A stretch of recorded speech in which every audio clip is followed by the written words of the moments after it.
যে যেখানে আছেন আপনারা একটু চুপভাবে দাঁড়িয়ে আমার কথাগুলো একটু শুনবেন। খুব গুরুত্বপূর্ণ কিছু কথা বলার জন্য পারমিশন নেওয়া হয়েছে। আপনাদের সুবিধার্থে কিছু কথা আমি বলবো, আপনারা একটু মনোযোগ সহকারে শুনবেন। আমি 234 নম্বরের বিএলও, আমার নাম মুর্শিদ শেখ, আমার বাড়ি মোড়াগাছা মাঠপাড়া, আমি ধর্মদাকি হাই স্কুলের শিক্ষক। আপনারা জানেন যে আগামী 4 নভেম্বর অর্থাৎ নভেম্বর মাসের 4 তারিখ থেকে SIR শুরু হবে। এই নিয়ে মানুষের মধ্যে একটা দুশ্চিন্তা ঢুকে গেছে, ভয় ঢুকে গেছে। অযথা কেউ ভয় করবেন না। আমি দেখেছি, আমি এই চত্বরে যতগুলো বুথ আছে প্রতিটা বুথের অনেক কাগজপত্র দেখেছি, তাতে এখানে সবাই এখানকার লিগাল ভোটার। সুতরাং বিন্দুমাত্র টেনশন বা ভয় করবেন না। যে কাজগুলো আপনারা আগামী কাল থেকে করবেন একটু মনোযোগ সহকারে শুনবেন, তাতে আপনাদের সুবিধা হবে। যে কোনো কাগজ জেরক্স লাগবে না। 1 নম্বর পয়েন্ট, কারোর কোনো কাগজ, আধার কার্ড, ভোটার কার্ড, এগুলো জেরক্স লাগবে না। যারা এখানকার 2002 সালে ভোটার ছিল এবং 2025 সালে এখানকার ভোটার আছে, যারা 2002 সালে ভোটার ছিল না কিন্তু তাদের বাবা মা 2002 সালে ভোটার ছিল, তাদের কোনো কাগজ লাগবে না।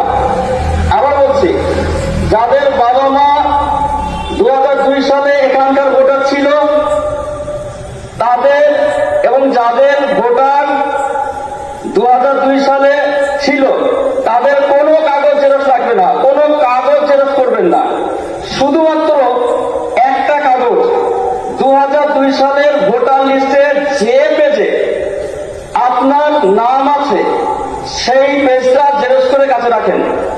আবার বলছি, যাদের 2002 সালে ভোটার লিস্টের নাম আছে এবং তাদের ছেলেমেয়েরা বর্তমানে এখানে আছে, তাদের কোনো ডকুমেন্টসের জেরক্স লাগবে না। শুধু অরিজিনালগুলো গুছিয়ে রাখবেন। অরিজিনাল ডকুমেন্টসগুলো এক জায়গায় গুছিয়ে রাখবেন। যখন ফর্মটা নিয়ে আমি বাড়ি বাড়ি যাব কিংবা অন্যান্য বুথের যারা আছে তারা বাড়ি বাড়ি যাবে, তারা ফর্মটা দেওয়ার পর আপনি যখন ফিল আপ করবেন আপনাকে গাইড দেওয়া হবে, সেইভাবে ফিল আপ করবেন। সেক্ষেত্রে কোনো জেরক্স চাওয়া হবে না, কোনো কাগজ নেওয়া হবে না।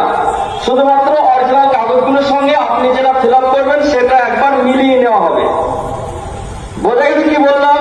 আবার বলছি, যে সমস্ত ব্যক্তিরা 2002 সালে এখানকার ভোটার ছিল তাদের কোনো কাগজ লাগবে না। শুধুমাত্র 2002 সালের ভোটার লিস্টটা যে পেজে আপনার নাম আছে কিংবা আপনার বাবার নাম আছে কিংবা আপনার মায়ের নাম আছে সেই পেজটা জেরক্স করবেন। জেরক্স করে নিজের কাছে রাখেন। 1 নম্বর গেল। 2 নম্বর হচ্ছে, অনেক ভোটার আছে যাদের বাবা মা 2002 সালের আগে মারা গেছে, যাদের দাদা দাদি কিন্তু 2002 সালে বেঁচে ছিল, তারা 2002 সালে দাদা দাদি যে পেজে নাম আছে সেই পেজটা জেরক্স করে কাছে রাখবেন।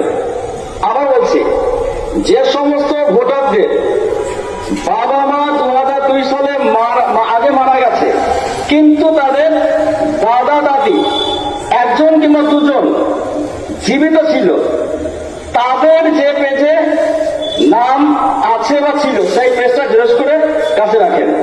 আর কোনো জেরক্স করার কিংবা কোনো ডকুমেন্টস জেরক্স করার প্রয়োজন নেই। 3 নম্বর কেস, যে সমস্ত ব্যক্তিদের বাবা মা দাদা দাদি 2002 সালের আগে মারা গেছে, তারা যেটা করবেন, যদি নানা নানি থাকে, নানা নানি যেখানেই বাড়ি হোক না কেন, আপনার যদি ভারতবর্ষের যে কোনো প্রান্তে বাড়ি হয়, সেখান থেকে আপনি যে ভাষায় হোক না কেন সেই ডকুমেন্টসটা তুলে নিয়ে আসবেন। 2002 সালে আপনার নানা নানি যেখানে ছিল সেখান থেকে আপনি তাদের 2002 সালের ভোটার লিস্টের জেরক্স জেরক্সটা নিয়ে আসবেন, নিয়ে এসে কাছে রাখবেন। আর যদি তারা জীবিত থাকে তাহলে তাদের ভোটের কার্ড, নানার ভোটের কার্ড, নানির ভোটের কার্ড জেরক্স করে নিয়ে আসবেন। যদি জীবিত না থাকে লাগবে না, শুধু ওই 2002 সালের ভোটার লিস্টটা হলেই হবে। আবার বলছি, যে সমস্ত ব্যক্তিদের বাবা মা দাদা দাদি 2002 সালের আগে মারা গেছে তারা নানা নানির ডকুমেন্টস দেবে। নানা নানি যদি মারা যায়, বর্তমান মারা গেছে কিন্তু 2002 সালের ভোটার লিস্টে তাদের নাম ছিল, তাহলে তিনি 2002 সালের যে পেজে নানা নানির নাম আছে সেই পেজটা জেরক্স করে নিয়ে আসবেন। যদি নানা নানি জীবিত থাকে তাহলে তাদের বর্তমান যে ভোটের ছবিটা সেই ভোটের কার্ডটা জেরক্স কপি নিয়ে আসবেন, আর কোনো কাগজ লাগবে না। এবার 4 নম্বর কেস, যে সমস্ত মেয়েরা বিবাহ সূত্রে অন্য জায়গা থেকে মুড়াগাছা এসছেন, মুড়াগাছা 234 নম্বর বুথ কিংবা 35 কিংবা 36 নম্বর বুথ, যে বুথে হোক না কেন, তারা 3টে কাগজ নিয়ে আসবেন। যদি বাবা মা 2002 সালে থেকে থাকে, তাদের নাম 2002 সালে ভোটার লিস্টে থাকে, তাহলে আপনি 2002 সালে ভোটার লিস্টে যে পেজে আপনার বাবা মার নাম আছে সেই পেজটা জেরক্স করবেন, জেরক্স করে নেবেন। যদি বাবা মা জীবিত থাকে তাহলে তাদের ভোটের ছবি, বাবার ভোটের ছবি, মায়ের ভোটের ছবি জেরক্স করে নিয়ে আসবেন। যদি বাবা মা জীবিত না থাকে তাহলে আপনি শুধু আপনার বাবা মার 2002 সালে যে পেজে নাম ছিল সেই পেজটা জেরক্স করে নিয়ে আসবেন। যদি এমন হয় যে বাবা মার নাম নেই, দাদা দাদির নাম আছে, তাহলে আপনি যেখান থেকে বিবাহ সূত্রে এসছেন সেখানকার 2002 সালের ভোটার লিস্টে যে পেজে দাদা দাদির নাম আছে সেই পেজটা জেরক্স করে নিয়ে আসবেন।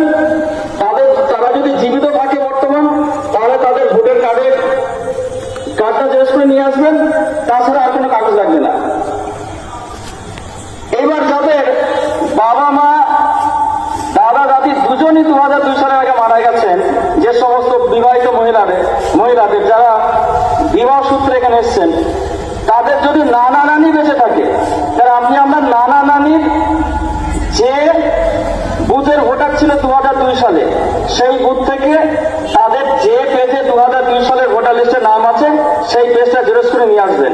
আর যদি তারা বেঁচে থাকে তাহলে তাদের ভোটের কার্ড জেরক্স করে নিয়ে আসবেন। যদি বেঁচে না থাকে নিয়ে আসার দরকার নেই, ওই পেজে নাম থাকলেই হবে, আর কোনো কাগজ লাগবে না। আর একটা কথা মনে রাখবেন যে সমস্ত কাগজের অরিজিনাল, অর্থাৎ আপনার এখানকার স্বামী নিজের এই কাগজগুলো অরিজিনালগুলো এক জায়গায় রেখে দেবেন। যখন বিএলও অর্থাৎ আমি কিংবা অন্যান্য বিএলও আপনার বাড়িতে যাবে চেক করার জন্য বা ভেরিফাই করার জন্য, সঙ্গে সঙ্গে তাকে দেখাতে পারবেন, এইরকম ভাবে রেখে দেবেন।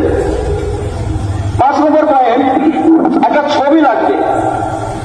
খুব মন দিয়ে শুনবেন, ছবিটা খুব গুরুত্বপূর্ণ। ছবিটা এমন ভাবে তুলবেন যেন ছবিটার মধ্যে ভদ্রতা থাকে। আবার বলছি, ছবিটা হবে ভদ্র এবং সভ্য, সেলফি ছবি হবে না। ছবি তোলার সময় মাথায় ওড়না থাকবে না, ঘোমটা থাকবে না, টুপি থাকবে না, বেশি দামি অলংকার থাকবে না, কান দুটো স্পষ্টভাবে দেখা যাবে, ফেসটাকে স্পষ্টভাবে দেখা যাবে। ভালো স্টুডিও থেকে লিগাল ফটো পেজে ছবি তুলবেন, যার ব্যাকগ্রাউন্ড হবে সাদা, অর্থাৎ ছবির পিছনে যে পর্দা থাকবে সেই পর্দাটা অবশ্যই সাদা হবে। যদি আপনি কালার করেন সেক্ষেত্রে কিন্তু বাদ হতে পারে কিংবা সমস্যা হতে পারে এবং আপনাকে অনেক দূর পর্যন্ত ছুটতে হতে পারে। সেই জন্য কেউ চালাকি করবেন না। যে কথাগুলো বললাম একটু মনোযোগ সহকারে শুনে আপনি সেই মতো কাগজগুলো রেডি করে রাখেন। আবার বলছি, একটা পাসপোর্ট সাইজ কালার ছবি লাগবে প্রত্যেক ভোটারের। সেই ছবিটার ব্যাকগ্রাউন্ড হবে সাদা, অর্থাৎ পিছন দিকে সাদা, কিন্তু ছবিটা কালার হবে। আর কোনো টুপি মাথায় থাকবে না, ওড়না মাথায় থাকবে না, বোরকা মাথায় থাকবে না, ঘোমটা থাকবে না, সুন্দরভাবে মার্জিতভাবে ছবিটা হবে। আর একটা মোবাইল নম্বর, প্রত্যেকের যদি মোবাইল নম্বর থাকে সে তার নিজ মোবাইল নম্বর মোবাইল নম্বর না থাকে তাহলে বাড়ির যিনি মেম্বার প্রধান, যিনি বাড়ির প্রধান, তার ফোন নম্বরটা দিলেই হবে। 6 নম্বর কেস, অনেক ভোটার আছে যারা কেরল কিংবা বাইরের দেশে কাজে গেছেন, তাদের ক্ষেত্রে ফর্মটা ফিল আপ করবে তার বাবা কিংবা মা কিংবা যিনি গার্জেন আছে তিনি ফিল আপ করবেন, তিনি সই করে দেবেন। কোনো অসুবিধা নেই, কোনো প্রকার টেনশনের কোনো কারণ নেই, কোনো ঝামেলা নেই, কোনো ডকুমেন্টসের জেরক্স কপি লাগবে না। শুধুমাত্র বিবাহিত মহিলাদের ক্ষেত্রে তার বাবা মার 2002 সালে ভোটার লিস্টের জেরক্স কিংবা নানা নানির কিংবা দাদা দাদির যে থাকবে সেই সময় তার, আর সেই এখন বর্তমান যারা জীবিত আছে তাদের ভোটার কার্ডের জেরক্স, এছাড়া আর কোনো কাগজ লাগবে না। সুতরাং অযথা কেউ টেনশন করবেন না। 7 নম্বর পয়েন্ট হচ্ছে, অনেকের জন্ম তারিখ ভুল আছে। এই জন্ম তারিখ ভুল নিয়েও কোনো মাথা ব্যথা এখন করবেন না, নামের ভুল থাকলেও কোনো মাথা ব্যথা করবেন না, যা আছে তাই দিয়ে হবে। যদি কেউ জন্ম তারিখ পরিবর্তন করতে চান আপনি করতেই পারেন, সেক্ষেত্রে কিন্তু আপনাকে পরে উপযুক্ত নথিপত্র দিয়ে প্রমাণ করতে হবে এটাই আমার জন্ম তারিখ। সেই জন্য এক্ষেত্রেও আপনাকে সাবধানতা অবলম্বন করতে হবে। আর একবার আমি বলছি, যারা এখানকার ভোটার ছিল বর্তমান আছে তাদের কোনো কাগজ লাগবে না, শুধুমাত্র 2002 সালের ভোটার লিস্টে যে পেজে আপনার নাম আছে সেই পেজটা আপনি জেরক্স করে রাখেন। যে সমস্ত ভোটারদের 2002 সালে ভোটার লিস্টে নাম নেই অথচ বাবা মার নাম আছে, তারা বাবা মার 2002 সালের ভোটার লিস্টে যে পেজে নাম আছে সেই পেজটা জেরক্স করে রাখেন। যাদের বাবা মা 2002 সালে মারা গেছে কিংবা তার আগে মারা গেছে, তাদের 2002 সালে নাম নেই, তারা দাদা দাদি নানা নানি, এই 6 জন ব্যক্তি, বাবা মা দাদা দাদি নানা নানি, এই 6 জনের মধ্যে যে কোনো একজনের 2002 সালের ভোটার লিস্ট আপনি দিতে পারবেন, এর বাইরে কারোর দিতে হবে না। আর বিবাহ সূত্রে যে সমস্ত মেয়েরা এসছেন তাদেরকে আরেকবার বলছি যে আপনারা অযথা টেনশন করবেন না। আপনি যেখান থেকে বিবাহ সূত্রে এসছেন সেখানে আপনার বাবা মা নানা নানি দাদা দাদি যার নাম 2002 সালে ছিল আপনি তার কাগজটা নিয়ে আসবেন। আর তারা যদি জীবিত থাকে তাহলে তাদের ভোটের কার্ডের জেরক্স কপিটা নিয়ে আসবেন। আর সর্বশেষ আবার বলছি যে ছবিটা হবে হোয়াইট ব্যাকগ্রাউন্ডে, কালার ছবি, পাসপোর্ট সাইজ, অর্থাৎ ছবির পিছনে যে পর্দাটা সেটা সাদা হবে, ছবিটা কালার হবে, মাথায় টুপি থাকবে না, মাথায় ঘোমটা থাকবে না, ওড়না থাকবে না, এবং বলবো তার ফলোমাসটাকে বেশি যদি বলে হ্যাঁ পরিধান করা যাবে না, মার্জিত ভদ্র সভ্য ছবি হবে এবং ছবিটা লিগ্যাল ফটোপেজে হবে, সুন্দরভাবে ছবিটা তুলতে হবে। আর যদি কোনো প্রকার কোনো অসুবিধা হয় আমি সবসময় থাকবো, আমার সঙ্গে আরো অনেকে থাকবে, কোনো প্রকার সমস্যা হবে না। আমাকে অযথা বিরক্ত করার দরকার নেই, আমার বাড়ি যাওয়া দরকার নেই, আমি প্রয়োজনে আপনাদের বাড়িতে যাব কিংবা অন্যান্য বুথে যারা বিএলও আছে তারা বাড়িতে গিয়ে আপনার যাবতীয় কাজ বা যাবতীয় সমস্যা সমাধান করে দেবেন। সুতরাং কোনো প্রকার চাপ নেবেন না। যদি কোনো কিছু জিজ্ঞাসা থাকে আপনি পার্সোনালি জিজ্ঞেস করবেন কিংবা অন্যান্য যে সমস্ত ছেলেরা কাজ করবে তাদের জিজ্ঞেস করবেন, তারা আপনাকে উপযুক্ত পথ দেখিয়ে দেবে। কোনো প্রকার কোনো সমস্যা হবে না, কোনো টেনশন হবে না, কোনো লিগ্যাল ভোটার বাদ যাবে না। আসসালামু আলাইকুম ওয়া রাহমাতুল্লাহি ওয়া বারাকাতুহু। কাজ করে